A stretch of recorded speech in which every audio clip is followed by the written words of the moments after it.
మణిపుర గ్రామస్తులు ఎప్పుడూ తిండి మీద వ్యామోహంతో ఉండేవారు. అక్కడి ప్రజలు ఎంత ఎక్కువ భోజనం చేసేవారంటే వంట చేసేవాళ్లు కూడా వాళ్ళ వల్ల విసిగిపోయేవారు. ఆ కారణంగా అక్కడ ఏ వ్యక్తి కూడా హోటల్ పెట్టి నడపలేకపోయేవారు. అలా ఒకరోజు ఊరికి గప్చుప్పులమ్మే అతను వస్తాడు. రాండి బాబు రండి, తీయని కారం పుల్లటి ఇష్టమైన గప్చుప్పులు తినండి. రండి బాబు రండి, రండి బాబు రండి. భీమా అలా అరవడం విని ఊర్లో కొంతమంది వాళ్లల్లో వాళ్ళు మాట్లాడుకుంటారు. చూస్తుంటే ఊరికి గప్చుప్పులు అమ్మే అతను వచ్చినట్టున్నాడు. పద తినేసి వద్దాం పద. ఈ గప్చుప్పులు ఎలా ఉన్నాయో తింటేనే కదా తెలుస్తుంది. చూడు బాబు, మా కోసం 10 ప్లేట్ల గప్చుప్పులు నువ్వు. 10 ప్లేట్లా? ఏంటిది, మీరు తమాషా చేస్తున్నారా? నేను ముందుగా మీ ఇద్దరికి 2 ప్లేట్ల గప్చుప్పులనిస్తాను. వాటిని ముందు తినండి. అవి తిన్నాక ఇంకా కావాలంటే మళ్ళీ చేసిస్తాను అని చెప్పి భీమా వాళ్ళకి 2 ప్లేట్ల గప్చుప్పులు తెచ్చిస్తాడు. దాన్ని వాళ్ళిద్దరూ ఒక్క క్షణంలో ఖాళీ చేసేస్తారు. అలాగే భీమా తీసుకొచ్చి ఇస్తూ ఉంటే వాళ్ళిద్దరూ ఒక్క క్షణంలో ఖాళీ చేస్తూ ఉంటారు. ఆ తర్వాత భీమా విసిగిపోయి వాళ్ళని ఇక్కడి నుండి పంపించేస్తాడు. కాని ఈ విధంగా భీమాకి ప్రతిరోజు జరగడం మొదలవుతుంది. ఎవరో ఒకరు వచ్చి తనని విసిగించటం మొదలు పెడతారు. దానివల్ల కొద్ది రోజుల్లోనే భీమా అక్కడి నుండి తన బండిని తీసుకెళ్లిపోతాడు. అదే ఊర్లో గంగాప్రసాద్ తన కొడుకుతో కలిసి ఉండేవాడు. అలా ఒకరోజు, నువ్వు ఏమైనా పని చేయాలని అనుకుంటున్నావా, లేకపోతే నాలాగా నువ్వు కూడా కూలి పని చేయాలని అనుకుంటున్నావా? అరే ఏంటి నాన్నా, నువ్వు ఎందుకిలా మాట్లాడుతున్నావు?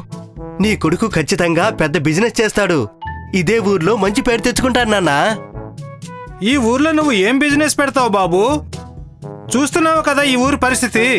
ఇక్కడ ఉండేది మనుషులు కాదు, నరభక్షకులు ఉంటున్నారు.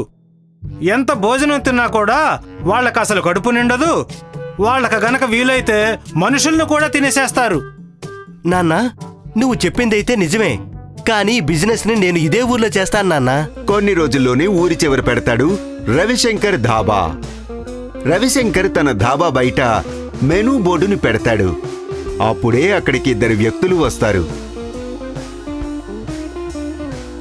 ఏంటయ్యా రవిశంకర్, నువ్వు కొత్తగా ధాబా పెట్టావని విన్నాను. సరిగ్గానే విన్నారు. రండి రండి, వచ్చి లోపల కూర్చోండి. మీరు ఏం తింటారో అది చెప్పండి, వెంటనే చేయించిస్తాను. ఇప్పుడే మీకోసం రెడీ చేస్తాను. ముందు నువ్వు మాకు ఇది చెప్పు, టైంకి మాకు భోజనం సర్వ్ చేయగలవా? అంతేకాదు మరొక విషయం, మా ఆకలి తీర్చేంత భోజనం నువ్వు మాకు పెట్టించగలవా?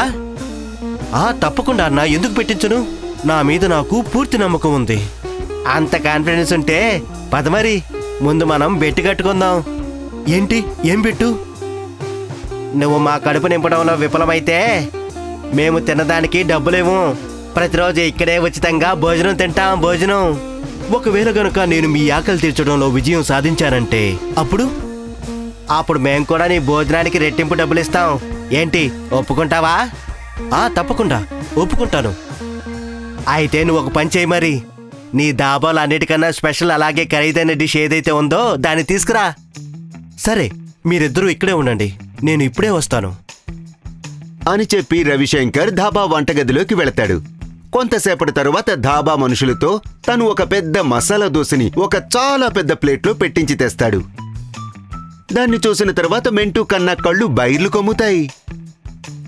ఇదిగోండి మీ ఇద్దరు ఆర్డర్, ఇక తినడం మొదలు పెట్టండి. సరిపోకపోతే నేను ఇంకా తెప్పిస్తాను. అరే ఇదేంటి ఇంత పెద్ద మసాలా దోశ? నువ్వే కదా అన్నావు, నేను మీకు ఏదిచ్చినా సరే దాన్ని మీరు ఆస్వాదించి తింటారని. అలాగే, తప్పకుండా తింటాం అని చెప్పి మోంటూ కన్నా తినడం మొదలు పెడతారు. అలాగే 1 గంట గడిచిపోతుంది. ఆ తర్వాత 2-3 గంటలు గడిచిపోతాయి. ఆ తర్వాత 4, తర్వాత 5 గంటలు. అలా చూస్తూ చూస్తూ 6 గంటలు కూడా గడిచిపోతాయి. మోంటూ కన్నా కడుపు పగిలిపోయే స్థితికి వస్తుంది.